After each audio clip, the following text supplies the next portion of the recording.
Hello everyone, welcome to my YouTube channel Shiva learning point. तो भाई आज हम जिस टॉपिक के बारे में पढ़ेंगे वो बहुत ही इंटरेस्टिंग टॉपिक है और भाई हर टीचिंग एग्जाम में भर भर के क्वेश्चन उससे पूछे जाते हैं। तो आज का जो हमारा टॉपिक है वो कौन सा है भाई? बुद्धि। कौन सा टॉपिक है? बुद्धि, जिसको बोलते हैं दिमाग, इंटेलिजेंसी, जो हर किसी में होता है। अक्सर लड़कों में नहीं पाया जाता है, लड़कियों में बहुत तेज दिमाग होता है भाई। ठीक है, तो आज हम उसी बुद्धि के बारे में पढ़ेंगे कि ये बुद्धि है क्या चीज, ये बुद्धि आई कहां से है।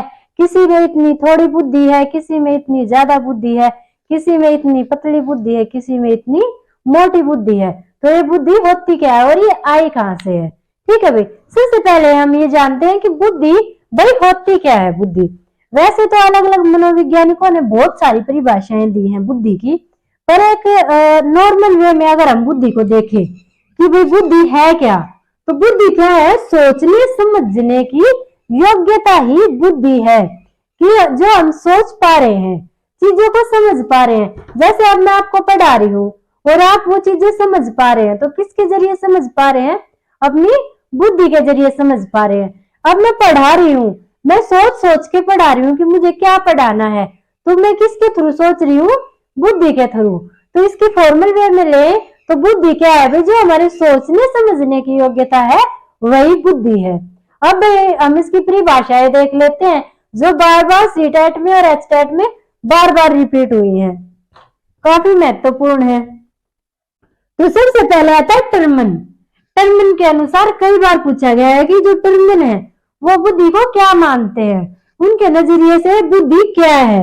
उनके नजरिए से भाई बुद्धि अमूर्त विचारों को सोचने की योग्यता है। टर्मन के अनुसार क्या है भाई? बुद्धि क्या है? अमूर्त विचारों को सोचने की योग्यता। अब अमूर्त विचार क्या है? एक तो मूर्त हो गया, मूर्त वो है जो हमें दिखाई देता है, ठीक है, और अमूर्त वो है जो हमें दिखाई नहीं देता। तो जिस अमूर्त चीज के बारे में सोचना, मान लो आपका कोई दोस्त है कहीं पे गया हुआ है, अगर आप उसके बारे में भी सोच रहे हो, वो अभी आपके पास है नहीं, आप उसके बारे में सोच रहे हो, तो आप किसके थ्रू सोच रहे हो? आप बुद्धि के थ्रू सोच रहे हो, आप अपने दिमाग के थ्रू सोच रहे हो। जो पागल इंसान होते हैं, जिनका माइंड लेवल कम होता है, वो अक्सर किसी को याद नहीं कर पाते। क्यों याद नहीं कर पाते? क्योंकि उनके लिए सिर्फ मूर्त चीजों का अस्तित्व होता है, वो अमूर्त चीजों को नहीं सोच पाते। मान लो उनका कोई रिश्तेदार कहीं दूर चला गया, तो उसके बारे में वो नहीं सोच पाते हैं, जो उसके उनके सामने उनको दिखाई देता है सिर्फ उन्हीं के बारे में सोच पाते हैं। तो टर्मिन के अनुसार बुद्धि क्या है? अमूर्त चीजों को सोचने की योग्यता ही बुद्धि है। फिर क्या है? वुडवर्थ आता है। वुडवर्थ के अनुसार भाई बुद्धि क्या है? बुद्धि कार्य करने की एक विधि है। भाई कोई भी कार्य जो हम करते हैं किसके थ्रू करते हैं? वो बुद्धि के थ्रू करते हैं। अब जैसे आपके घर में आपकी मम्मी खाना बनाती है, ठीक है, तो ऐसा थोड़ी ना है कि कोई भी आके खाना बना देगा। आप 2 साल के बच्चे से कैसे खाना बनवा लोगे? क्योंकि उसका माइंड इतना डेवलप ही नहीं हुआ है कि वो खाना बनाने की विधि को समझ सके, सीख सके। तो हम कोई भी कार्य, जो भी कार्य हम करते हैं, वो किसके निर्देश पे करते हैं? बुद्धि के निर्देश पे करते हैं। ये लगा लो जो हमारी बुद्धि है वो एक डीएसपी है और हमारा जो पूरा शरीर है वो कांस्टेबल है भाई। ठीक है, तो जब ये डीएसपी आदेश देता है ना, तभी कांस्टेबल दौड़ दौड़ के काम करते हैं। ठीक है भाई, डीएसपी और कांस्टेबल का एग्जाम्पल इसलिए दिया क्योंकि मेरे हस्बैंड है वो भी बीएसएफ में है, तो मुझे पता है कि अभी जब ऊपर से ऑर्डर आता है, ठीक है, ऊपर से ऑर्डर आता है तो दौड़ दौड़ के काम करते हैं। तो जब दिमाग ऑर्डर देता है तब सारा शरीर कार्य करता है। तो भाई वुडवर्थ ने क्या बोला कि बुद्धि कार्य करने की एक विधि है। उसके बाद है वकिंघम। ये कनिंघम है भाई, कनिंघम है ये है कनिंघम। कनिंघम के अनुसार बुद्धि क्या है? सीखने की योग्यता ही बुद्धि है। हम जो भी चीजें सीखते हैं वो किसके थ्रू सीखते हैं? बुद्धि के थ्रू सीखते हैं भाई।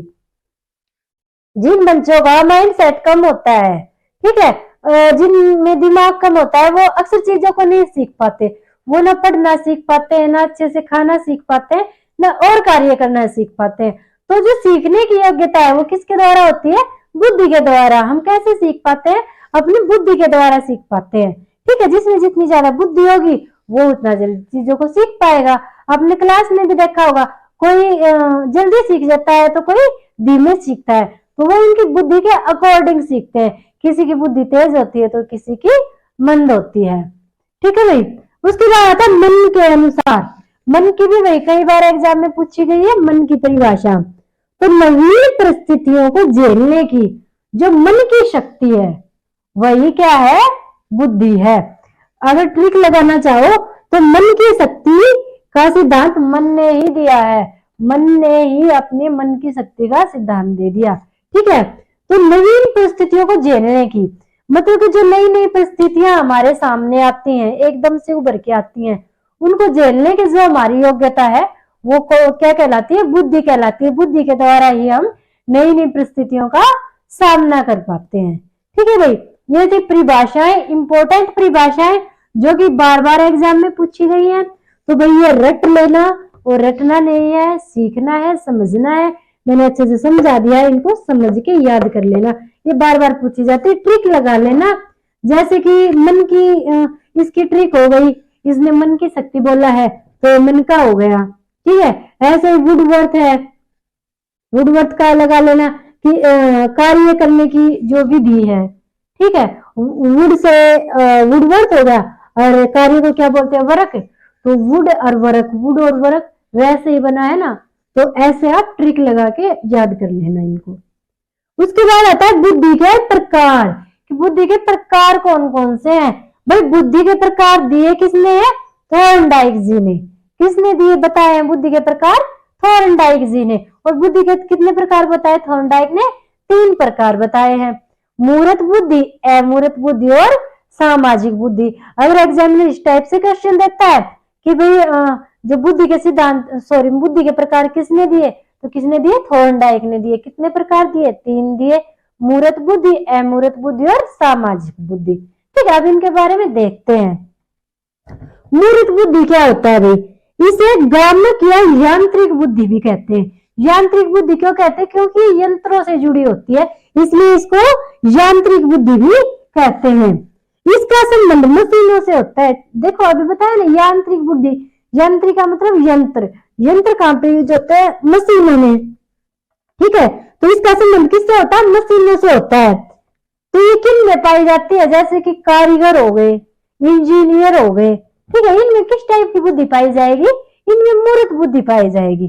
ठीक है, एग्जामिनर इस टाइप से क्वेश्चन कर सकता है कि एक नेता में किस तरह की बुद्धि पाई जा सकती है, एक समाज सेवक में कैसी बुद्धि पाई जा सकती है, एक आर्किटेक्ट में किस तरह की बुद्धि पाई जा सकती है, वही एक मान लो लेखक है, उसमें किस तरह की बुद्धि पाई जा सकती है। ठीक है, तो आपको जब इन बुद्धि की प्रकारों की परिभाषाएं पता होगी तो आप इजिली डिफरेंस कर पाओगे सब में।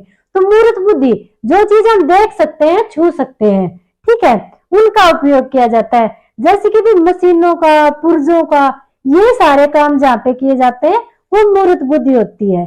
ठीक है, और ये काम कौन करता है? इंजीनियर हो गया, आर्किटेक्ट हो गया। ठीक है, ये सारे। उसके बाद आता है अमूर्त बुद्धि। अमूर्त क्या होता है? जो चीज हमें दिखाई नहीं देती है। ठीक है, तो इसका संबंध पुस्तकीय ज्ञान से होता है। ठीक है, हम पुस्तक पढ़ते हैं, पुस्तक में जो लिखा होता है, जो लिखा होता है हम उसे अपने माइंड में सेट करते हैं, उसके बारे में सोचते हैं। ऐसा नहीं है कि हम जैसे कि इसमें तो मशीनों को ऐसे हाथ से काम करके देखा जा रहा है। ठीक है, इसमें जो पुस्तकों में लिखा होता है उसको अमूर्त रूप से माइंड में सेट किया जाता है। तो ऐसी बुद्धि किन में जताई जाती है? वकील, डॉक्टर, दार्शनिक, चित्रकार। ठीक है, जो पुस्तकों से संबंधित होगी वो किस में आ जाएगी? अमूर्त में आ जाएगी, अमूर्त बुद्धि हो जाएगी। ठीक है, जो लेखक वगैरह है वो भी इसी में आ जाएंगे। उसके बाद आती है सामाजिक बुद्धि। सामाजिक बुद्धि क्या होती है? जो बुद्धि समाज से जुड़ी होती है, जो समाज के कार्य करती है। तो इस बुद्धि का संबंध व्यक्तिगत और सामाजिक कार्यों से होता है। ठीक है भाई, सामाजिक कार्यों से होता है। तो सामाजिक कार्य कौन करते हैं? जैसे नेता हो गए, ग्राम सेवक हो गए। पीछे एचटेट में पूछा गया था शायद 2019 वाले में कि गांव का जो सरपंच है उसमें किस तरह की बुद्धि पाई जाती है। तो आप सोचोगे हमारे गांव के सरपंच का तो मुझे नाम भी नहीं पता, मैं उसकी बुद्धि कैसे बताऊं। तो आपको ये सोचना है भाई सरपंच का काम क्या है, समाज की सेवा करना, गांव की सेवा करना। तो भाई समाज सेवा करना है तो कौन सी बुद्धि पाई जानी चाहिए उसमें, सामाजिक बुद्धि। ठीक है भाई, तो ये थे इसके प्रकार। अब आते हैं हम बुद्धि लब्धि का सूत्र। बुद्धि लब्धि का सूत्र दिया किसने भाई, स्टर्न ने दिया था। किसने दिया, स्टर्न ने दिया भाई बुद्धि लब्धि का सूत्र। इसके द्वारा पता लगाया जाता है कि बच्चा भाई बच्चा बुद्धि में कितना तेज है कितना मंद है। ठीक है, तो इसका सूत्र क्या है, मानसिक आयु बटे वास्तविक आयु और मल्टीप्लाई बाय 100। ठीक है, मानसिक आयु बटे वास्तविक आयु गुणा में 100। मानसिक आयु कौन सी है, जो बच्चे के दिमाग की आयु है। जैसे कोई भी टेस्ट लिया है उसमें बच्चे ने कितने अंक प्राप्त किए हैं वो लिखा जाएगा यहाँ पे। वे अंक कितनी एज के आयु तक के बच्चों के हैं वो यहाँ पे लिखा जाएगा। फिर बच्चे की वास्तविक आयु कितनी, 8 साल 10 साल, फिर उसको 100 से गुणा करके उसकी बुद्धि लब्धि निकाली जाएगी। फिर पता लगाया जाएगा कि हाँ भाई बच्चा किस तरह का है। इसके बाद आते हैं बुद्धि के सिद्धांत, कि ये सिद्धांत कौन कौन से सिद्धांत किसने दिए हैं। ठीक है, एक कारक सिद्धांत, एक कारक सिद्धांत किसने दिया, अल्फ्रेड बिने ने। अल्फ्रेड बिने ने दिया एक कारक सिद्धांत। तो अल्फ्रेड बिने ने क्या कहा कि जो बुद्धि है ना, सब में बुद्धि का एक समान एक ही तत्व पाया जाता है, चाहे वो इंजीनियर हो, समाज सेवक हो, कोई गरीब आदमी हो, अनपढ़ आदमी हो, कोई भी हो भाई, सब में बुद्धि का एक समान एक ही तत्व पाया जाता है। एक कारक तत्व का सिद्धांत दिया अल्फ्रेड बिने ने। परंतु इसकी आलोचना की गई कि नहीं भाई एक इंजीनियर में और एक अनपढ़ व्यक्ति में कैसे भाई एक समान बुद्धि पाई जा सकती है, तो गलत बात है। फिर आए स्पीयरमैन। स्पीयरमैन ने कहा हटो बिने साहब, मैं आता हूं, मैं बताता हूं। तो इसने कहा कि नहीं, इंसानों में एक तरह की बुद्धि नहीं, दो तरह की, मतलब कि दो तत्व पाए जाते हैं बुद्धि के। इसने दिया एक सामान्य तत्व और एक विशिष्ट तत्व। इसने क्या कहा कि हर इंसान में दो तत्व होते हैं, एक सामान्य तत्व होता है, एक विशिष्ट तत्व होता है। जो सामान्य तत्व होते हैं वो भी जन्मजात होते हैं। जैसे कि जन्म से हर किसी को पता होता है कि खाना हम मुंह से ही खाते हैं। ठीक है, तो ऐसे टुकड़ा उठा के सीधे मुंह में ही जाता है, ये जन्मजात सीखा हुआ है। उसके बाद आता है विशिष्ट तत्व, उसमें अर्जित है, जो चीज हम सीखते हैं। जैसे खाना बनाना हम सीखते हैं, खाना खाना तो नेचुरली बात है कि उसको मुंह में दांतों से चबाया जाएगा, पर जब उसको बनाने की विधि हम सीखते हैं तो वो अर्जित हो जाएगा, वो विशिष्ट तत्व में आ जाएगा। ठीक है भाई, तो ये द्विकारक का सिद्धांत दिया स्पीयरमैन ने।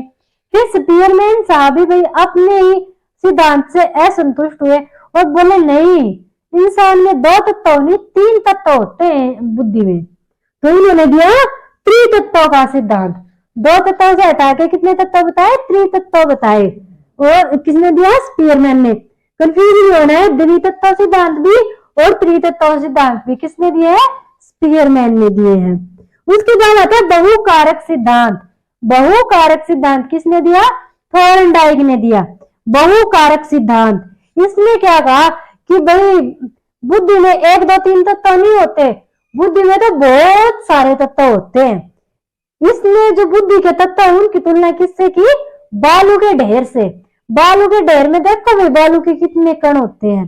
तो इन्होंने बुद्धि के उतने ही तत्व बताए हैं कि हर कार्य के लिए एक अलग तत्व होता है, हर कार्य के लिए एक अलग तत्व होता है। तो इन्होंने तत्वों की तुलना बालू के ढेर से की है, इसलिए इनका जो सिद्धांत है उसको बालू के ढेर का सिद्धांत भी कहते हैं।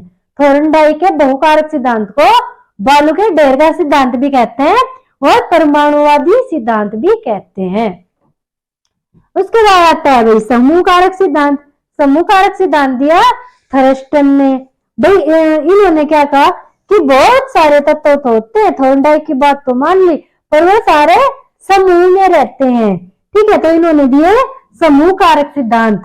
और इसने बताया इसमें कितने तत्व होते हैं, 13 तत्व होते हैं, जिनमें से 7 तो प्रमुख होते हैं और बाकी गौण होते हैं। ठीक है, ये इंपॉर्टेंट है, एक कारक, दो कारक, तीन कारक, बहुकारक और समूह कारक। ठीक है, इनको याद करने की ट्रिक भी बताऊंगी, एक बार ये तीन और याद कर लेते हैं। तरल और ठोस बुद्धि का सिद्धांत दिया कैटल ने, तरल और ठोस बुद्धि का सिद्धांत कैटल ने, पदानुक्रमिक सिद्धांत दिया बर्नर ने, और कै खगोल बुद्धि का सिद्धांत दिया हैब ने। कै खगोल का दिया हैब ने। अब आते हैं ये याद करने की ट्रिक, एक इजीली ट्रिक देखो भाई, यहां से इरेज कर देते हैं।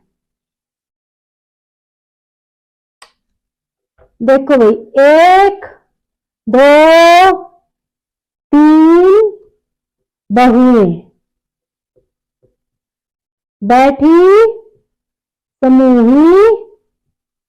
समूह में गाय। ठीक है, फिर है बी में मैन ही थारन थ्रष्टी जाए। ठीक है भाई, अब इसमें देखो, एक से होगा एक कारक सिद्धांत, दो से होगा द्विकारक सिद्धांत, तीन से होगा त्रिकारक सिद्धांत, बहुए से हो गया बहुकारक सिद्धांत, समूह से हो गया समूह कारक सिद्धांत। ठीक है, तो एक के नीचे है बीने, तो एक कारक सिद्धांत दिया अल्फ्रेड बीने ने, दो के नीचे मैन, द्विकारक सिद्धांत दिया स्पीयरमैन ने, तीन के नीचे भी मैन है तो त्रिकारक दिया स्पीयरमैन ने, बहुकारक सिद्धांत दिया के नीचे थारन, थारन से हो गया थोरनडाइक, समूह के नीचे है थ्रस्टी, तो थ्रस्टी से हो गया थ्रस्टन। ठीक है, एक, दो, तीन बहुए बैठी समूह गाय, बीने मैन ही थारन थ्रस्टी जाए। तो भाई ये थी इसकी ट्रिक। आई होप आप सबको वीडियो पसंद आई होगी। वीडियो को लाइक और शेयर कर देना भाई, और चैनल को सब्सक्राइब कर देना। Thank you.